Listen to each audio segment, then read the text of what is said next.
Olha, senta aqui, pega um café ou algo mais forte, porque a gente vai precisar. E me escuta com atenção, como se eu fosse te contar um segredo daqueles que a gente só compartilha com um amigo do peito. Sabe aquela sensação de eu avisei, misturada com uma pontada de vergonha alheia e uma pitada de não acredito que tô vendo isso de novo? Pois é, prepara o lencinho ou o balde de pipoca se você for rival, porque o que eu vou te contar agora é um daqueles segredos dolorosos que a gente sussurra entre amigos, mas que precisa ser dito em voz alta, quase como um exorcismo coletivo. Se você, como eu, já vestiu a camisa do Timão com orgulho e defendeu o time com unhas e dentes, o que aconteceu de novo, em solo internacional, vai doer. Mas se você ficar até o final, prometo que vai sair daqui não só entendendo a dimensão do buraco, mas com uma clareza que pode até te ajudar a enxergar o futebol, e talvez até outras coisas na vida, de um jeito diferente. Lembra daquele Corinthians campeão da Libertadores, invicto, em cima do Boca Juniors? Aquilo parece uma miragem distante, uma lenda contada pelos mais velhos. Porque, meu amigo, a realidade atual, quando o assunto é competição sul-americana, tem sido um pesadelo recorrente. E o pior? Tem gente como o Flávio Prado que vai esfregar isso na nossa cara e com uma dose cavalar de razão. A gente vai ter que engolir seco e admitir, ele tem um ponto. O Corinthians, quando cruza a fronteira, parece que esquece o futebol em casa. Imagine a cena. O time cambaleando numa pré-Libertadores, caindo de forma vexatória. Jogou mal contra a Universidade Central da Venezuela. Passou no sufoco contra um time que mal figura no mapa do futebol. Depois, levou um sacode do Barcelona de Guayaquil, no Equador, e não conseguiu reverter em casa. Eliminado. Ridículo. E você acha que parou por aí? Doce ilusão. Veio a Sul-Americana, a chance de redenção. E o que vimos?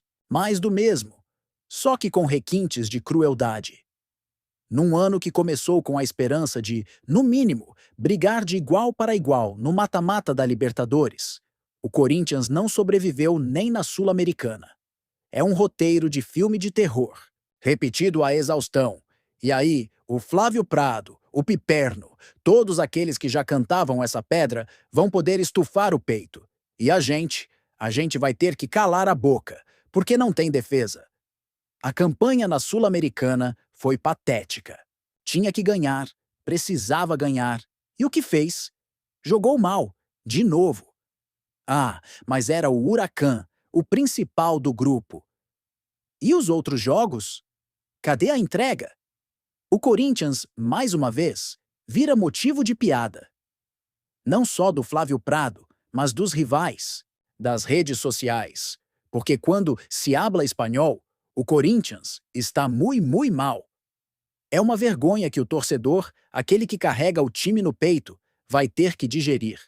Duas eliminações patéticas no mesmo ano, em competições continentais. Enquanto isso, São Paulo classifica em primeiro. Botafogo vence. Até o Vasco goleia. A vergonha da noite, do ano, tem nome e endereço. E o Piperno? Ah, o Piperno. Ele me olhava com aquele ar de eu te avisei. Ele sempre disse que em competição internacional, o Corinthians tinha tudo para ser vexame. E eu, inocente, peitava. Lembrava do Paulista, da classificação na Libertadores. Cadê o café com leite? Eu provocava. Hoje, Piperno, você e o Flávio podem tirar onda à vontade. Porque não adianta chorar o grupo difícil. Com o elenco que o Corinthians tem, com o investimento feito, era obrigação passar na Libertadores e na Sul-Americana. E o que foi? Chacota. Duas eliminações sem nem cheirar o mata-mata. Não dá para aceitar isso como normal. E sabe o que é mais revoltante? Ver o time em campo, como foi contra o Huracan, reserva do Huracan, com jogadores que eram reservas dos reservas. E o Corinthians não finalizou, não criou, não mostrou alma. O goleiro adversário fez a primeira defesa no apagar das luzes. Foi deprimente.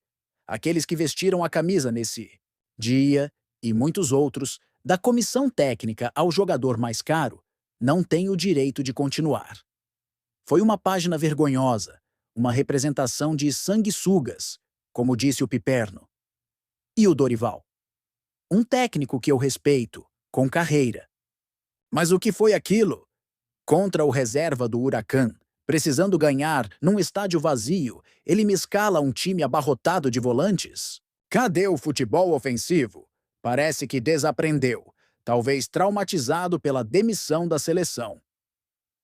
Tomou de 4 em Buenos Aires outro dia, e agora perde para o time B do Huracan. Vergonhoso, do presidente que saiu chutado a esse bando de jogadores apáticos.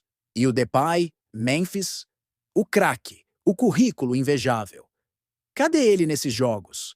Não peço para brilhar contra uma potência mundial, mas sumir contra o reserva do Huracan? Eu, que nem sou corintiano de fanatismo cego, me senti lesado. Assistindo aquilo, parecia um jogo de casados contra solteiros. E olhe lá, talvez os casados e solteiros, depois do churrasco e de muita cerveja, jogassem com mais vontade. A verdade nua e crua, e que muitos tentam maquiar, é que o trabalho do Dorival, até agora, é pior do que o do Ramon Dias. O Ramon tinha seus problemas, a defesa era uma peneira, mas o time criava, fazia gols, especialmente com Garro, Memphis e Yuri Alberto. O Dorival tentou arrumar a defesa, o time até toma poucos gols, mas não cria nada. É um futebol pobre, previsível. Salva-se um jogo ou outro, como aquele 4-2 contra o Inter. Mas o resto? Sofrível. E nem a defesa é tão sólida assim. O goleiro Hugo muitas vezes opera milagres. E o mais inacreditável, o Corinthians perdeu para o reserva do Huracan, que já estava classificado. E quase se classificou mesmo assim. Sabe por quê? Porque o América de Cali, o outro forte do grupo, estava perdendo em casa para o Racing do Uruguai, um time que não tinha feito um ponto na competição. O América só fez o gol da classificação aos 50 do segundo tempo. Ou seja, o Corinthians estava se classificando mesmo sendo um desastre, porque o outro conseguiu ser quase tão ruim quanto. Isso só escancara o nível da campanha.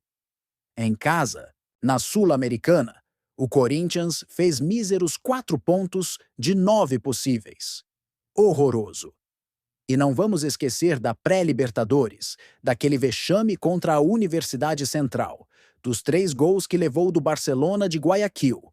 Um Barcelona que, pasme, ficou em quarto no seu grupo da Libertadores e não vai nem para a Sul-Americana. Esse é o nível. O investimento no Depay, por exemplo.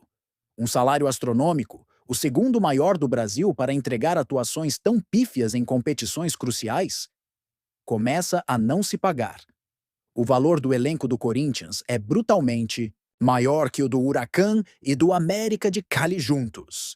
Estamos falando de mais de 120 milhões de euros do Corinthians contra uns 20 milhões de cada um deles. Se somar os dois, não dá nem metade do valor de mercado do Timão. É um mico, um papelão. Não tem como defender. O que isso muda na sua vida, amigo? Primeiro, se você é corintiano, é um chamado à realidade. Não dá mais para viver de glórias passadas ou tapar o sol com a peneira. É preciso cobrar, questionar, entender que algo está fundamentalmente errado, da gestão ao campo. Não é só sobre perder um jogo, é sobre o que essa derrota sinaliza. Uma crise de identidade, de propósito, de competência. Segundo, mesmo que você não torça para o Corinthians, essa história é uma aula. Sobre como investimento por si só não ganha jogo. Sobre como camisa pesada, sem planejamento e alma, vira fardo. Sobre como a soberba precede a queda. Isso te ensina a olhar além do escudo, a questionar as narrativas, a entender que camisa pesada e folha salarial alta não garantem troféu, especialmente quando falta o básico: vergonha na cara e futebol. No fim das contas, essa sucessão de vexames não é só um problema do Corinthians, é um sintoma de algo maior no futebol, onde muitas vezes o dinheiro fala mais alto que o projeto e a paixão do torcedor é tratada como um detalhe. Mas é essa paixão que move tudo. Agora eu quero saber de você. Na sua opinião, qual o principal culpado por essa maré de vexames internacionais do Corinthians? É jogador que não entrega, técnico com ideias ultrapassadas, diretoria incompetente ou uma tempestade perfeita de tudo isso junto? Deixa seu comentário aqui embaixo. Vamos debater essa ferida aberta.